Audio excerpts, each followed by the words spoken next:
Sandra Lim, an industrial engineering intern at Coca-Cola Tacloban. Together with me is my co-intern, Ivan James de la Cruz, and we are both assigned in the supply chain and production department. The Coca-Cola Tacloban plant runs a single-line glass bottling operation producing beverages like Coca-Cola, Sprite, and Royal in different returnable glass bottle sizes. For confidentiality reasons, we can't show you the actual line inside, but to give you an idea, the production flow follows a series of machines starting with the palletizer, then the uncaser, case washer, bottle washer, the assembly, filler, crowner, decoder, filled bottle inspector, case packer, and finally the palletizer. As an intern in supply chain and production, I learned so much from this process, even without operating the machines myself. First, I understand how the production flow works step by step, ensuring every bottle is washed, filled, capped, inspected, and packed properly.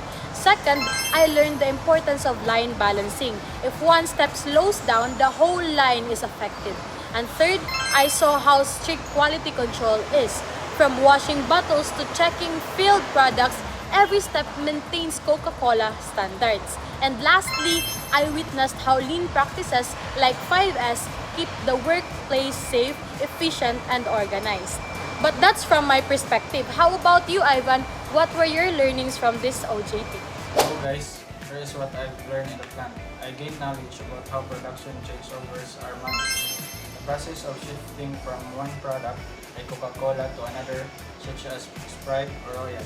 I also learned about the essential tools that need to be mastered in the supply chain department, which are helping me as I continue working on my continuous improvement project.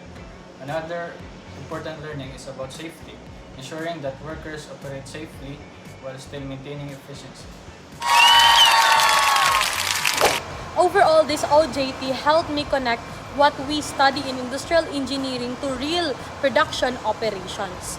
It showed us how efficiency, safety, and quality all work together in industry places. This has been a valuable experience for us as future industrial engineers. Thank you to Coca-Cola Tacloban, our supervisors, and colleges for guiding us during this journey. This internship truly refreshed not only our knowledge, but also our passion for industrial engineering.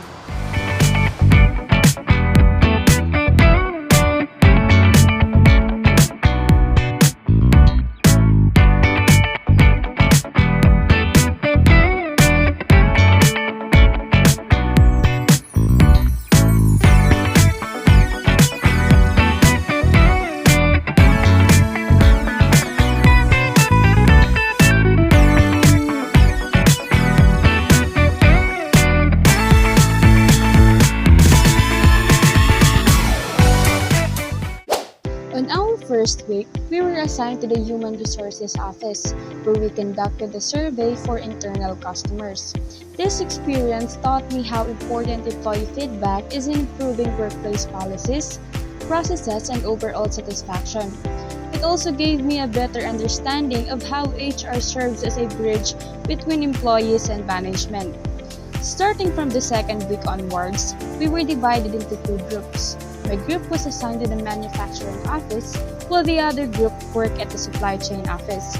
During this time, we were given the responsibility to update Coca-Cola's integrated management system. This task allowed me to appreciate how structured documentation and organized system plays a big role in maintaining quality standards and efficiency within a global company. We were also tasked to input the overtime hours of employees and at the same time, identify lapses in the data provided. Through this, I learned to be more detail-oriented and analytical, since accuracy in employee records is critical for both productivity monitoring and payroll processes.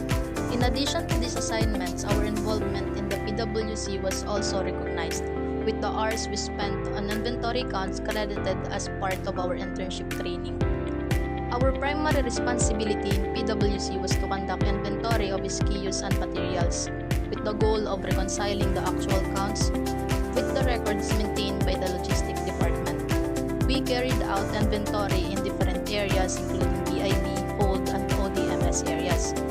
After the initial count, a warehouse representative would validate the results. If discrepancies were found, a recount was conducted. And if the numbers still did not align, the warehouse representative would then step in to assess and resolve the issues. As part of this process, I was also designated as a shadow during the count.